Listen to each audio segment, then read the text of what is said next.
इस धरती में कौन पहले आया, मुर्गी आई या अंडा? इस प्रश्न ने सदियों से इंसान के दिमाग को उलझाता आ रहा है। यह केवल एक मजाक नहीं, बल्कि एक गहरा वैज्ञानिक, दार्शनिक और धार्मिक प्रश्न भी है। अगर अंडा पहले आया तो उसे किसने दिया?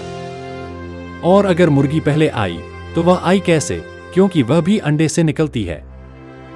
जब हम इस सवाल को सुनते हैं तो यह एक चक्रीय तर्क की तरह लगता है, लेकिन आइए जानते हैं इस प्रश्न की सही उत्तर आज का इस वीडियो में।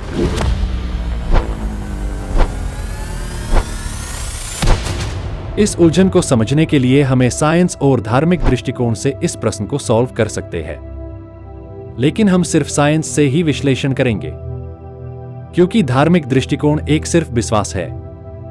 तो सबसे पहले हमको जानना होगा साइंस की थ्योरी ऑफ एवोल्यूशन। इस थ्योरी कहते हैं कि धरती पर मौजूद हर जीव धीरे धीरे बदलावों के जरिए आज के रूप में आया है।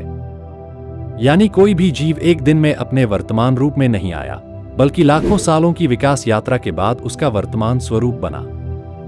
जैसे मानव लाखों साल पहले अलग था, और ठीक इसी तरह आज का मुर्गी भी लाखों साल पहले अलग था। लाखों साल पहले जब डायनासोर जैसे जीव धरती पर घूमते थे, तो उनके अंडों से कुछ ऐसे पक्षी विकसित हुए जिनके शरीर में धीरे धीरे ऐसे जीन बनने लगे जो आज की मुर्गी से मिलते जुलते थे। इन्हीं जीन परिवर्तनों के कारण एक दिन ऐसा अंडा बना जिसमें आज की पहली मुर्गी मौजूद थी। यानी वो अंडा एक ऐसी जीवित प्रजाति ने दिया जो पूरी तरह मुर्गी नहीं थी, लेकिन उसके डीएनए में ऐसे बदलाव थे जो उस अंडे में पहली असली मुर्गी को जन्म हुआ। इसका सीधा मतलब है कि विज्ञान दृष्टिकोण से देखें तो पहले अंडा आया। तो अगली बार जब कोई आपसे पूछे पहले मुर्गी आई या अंडा, तो आप मुस्कुराकर बोलना, यह इस पर निर्भर करता है कि आप विज्ञान को मानते हैं या धर्म को। अगर विज्ञान को मानते हैं तो सबसे पहले अंडा आए।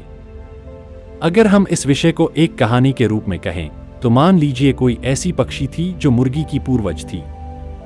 इस पक्षी ने एक अंडा दिया और उस अंडे में जेनेटिक म्यूटेशन हुआ और एक मुर्गी जैसा पक्षी का जन्म हुआ। तो दोस्त, अगर इस वीडियो से आपको कुछ सीखने मिला तो एक लाइक कीजिए, और आपको साइंस में रुचि है तो हमारा YouTube चैनल आप सब्सक्राइब कर सकते हैं इसी तरह वीडियो पाने के लिए।